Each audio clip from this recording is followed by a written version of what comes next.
a unidade 6, falar sobre os procedimentos especiais em legislações extravagantes, que são a ação de desapropriação, ação de locação, mandado de segurança, ação popular e juizados especiais. Essas ações, esses procedimentos especiais de legislações extravagantes, eles são criados e disciplinados por leis fora do Código de Processo Civil, em razão de sua natureza peculiar, do direito material tutelado ou da necessidade de uma tramitação mais acelerada e simplificada. Os princípios fundamentais, eles são a especialidade, a subsidiariedade e a tutela diferenciada. Vamos começar com os tipos sobre a ação de desapropriação. Ela é uma ação de utilidade pública, um procedimento de natureza contenciosa regido pela Lei 3.365, de 21 de junho de 1941. Este procedimento, ele é pelo meio do qual o poder público ele formaliza a transferência compulsória da propriedade privada para o patrimônio público, mediante o pagamento de prévia e justa indenização em dinheiro em razão de necessidade ou utilidade pública. Ela está contida no Decreto 3365 de 41, onde estabelece um rito processual específico, em observância ao mandamento constitucional sobre o direito de propriedade. O rito de desapropriação ele é extremamente célere e restritivo em comparação ao rito comum do CPC, apresentando as seguintes peculiaridades. Restrição da matéria de defesa. O nosso processo judicial de desapropriação, a defesa do proprietário ela é limitada. Ele não pode discutir a necessidade ou utilidade pública do ato expropriatório. A única matéria de contestação admitida é o vício do processo judicial e a impugnação do preço. A principal ferramenta de celeridade é a emissão provisória. O poder público, ele declarada a urgência e realizado o depósito prévio, obtém rapidamente o direito de usar o bem antes mesmo do julgamento final. O processo judicial, a partir daí, segue apenas para a apuração do valor final. Como o foco do litígio é o valor da indenização, a prova pericial assume um papel central, sendo o principal meio de prova para fixar o justo preço. Vamos falar agora sobre ações de locação. As ações judiciais que envolvem a relação locatícia de imóveis urbanos são regidas por um procedimento especial estabelecido na Lei 8245, de 18 de outubro de 1991.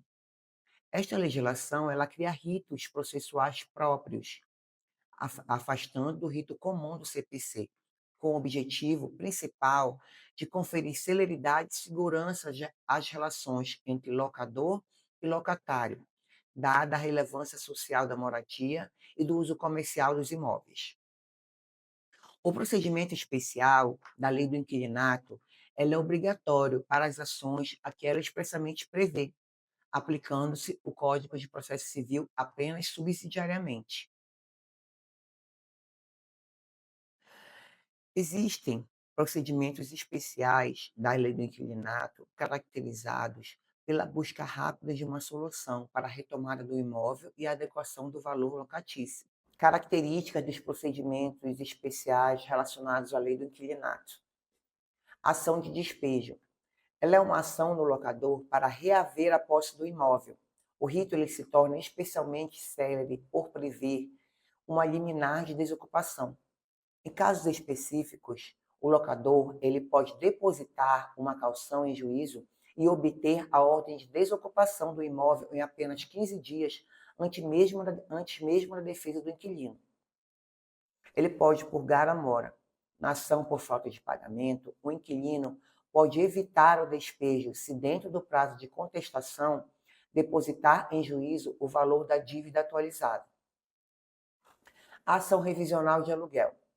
Ela visa ajustar o aluguel ao preço do mercado, após, no prazo mínimo de 3 anos de vence o contrato ou acordo anterior.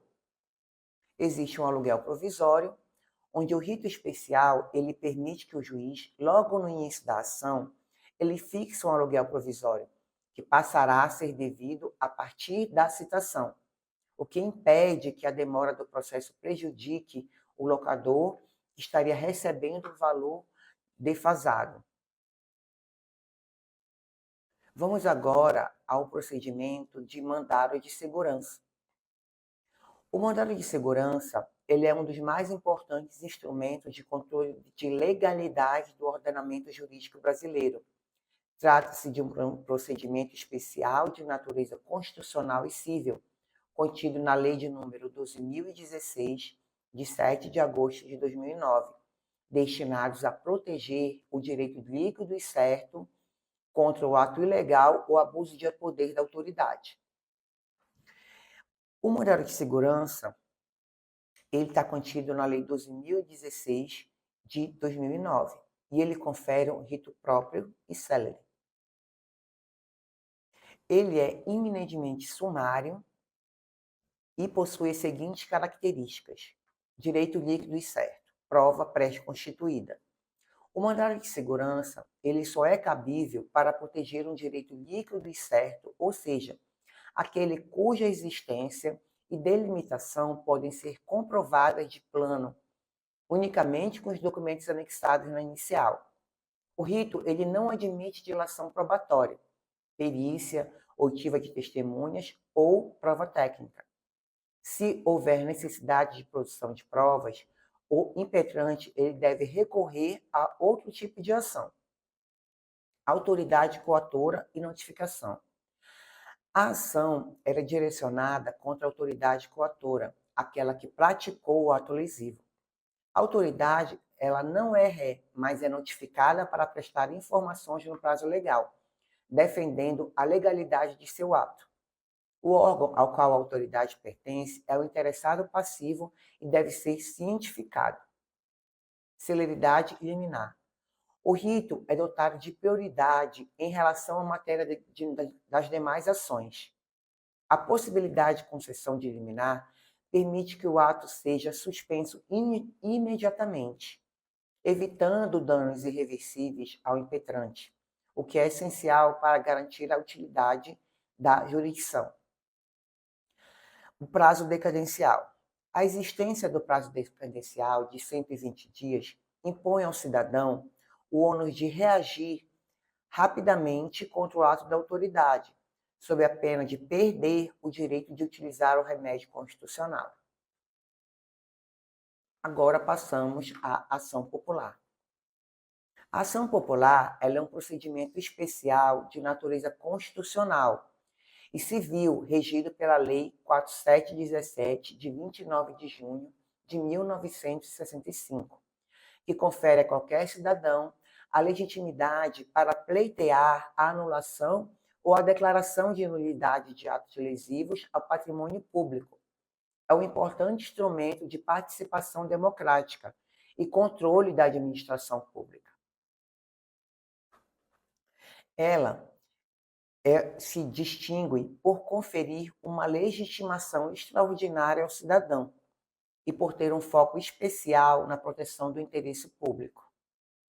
A legitimidade para ajuizar a ação é conferida a qualquer cidadão, o que representa uma ampla abertura democrática do judiciário. A ação ela deve ser proposta contra todos os envolvidos no ato lesivo, a pessoa jurídica, que é a entidade lesada, o agente público que praticou o ato e os terceiros que se beneficiaram. Todos eles responderão pela lesão. Embora a regra do CPC sobre o ônus de prova ela seja aplicável, o Judiciário e o Ministério Público, que atua obrigatoriamente, tem o dever de buscar a verdade real, dada a natureza do interesse público. O Ministério Público ele pode, inclusive, assumir a ação se o autor original desistir ou agir com negligência. A regra da isenção das custas e sucumbência visa encorajar a fiscalizar o poder público, removendo o risco financeiro, exceto quando comprovada a intenção maliciosa do autor. Por último, vamos aos juizados especiais. O procedimento dos juizados especiais é um dos mais significativos procedimentos especiais da legislação extravagante. Ela é regida pela Lei 9.099, de 29 de setembro de 1995, e tem como finalidade oferecer à população o acesso à justiça rápido, simplificado e sem formalidades excessivas do rito comum. Ela está contida na Lei 9.099 de 95 e tem como características a oralidade e a simplicidade. Ele é predominantemente oral, com a simplificação de atos processuais, e possui duas fases. A fase da conciliação, que ela é uma fase prioritária, visando o acordo rápido, e a fase de instrução e julgamento, onde as provas são produzidas e a sentença proferida preferencialmente em uma única audiência, cumprindo o princípio da identidade física do juiz. O acesso ao juizado especial no primeiro grau, ele é gratuito, e o pagamento de custos e taxas, ele só é exigido depois da interposição do recurso inominado. O sistema também ele permite a atuação de juízes leigos nas fases de conciliação e instrução, cabendo a homologação da sentença ao juiz togado, o que acelera significativamente o julgamento das causas. Então, terminamos a unidade 6, onde falamos sobre todos os procedimentos de jurisdição de legislação extravagante.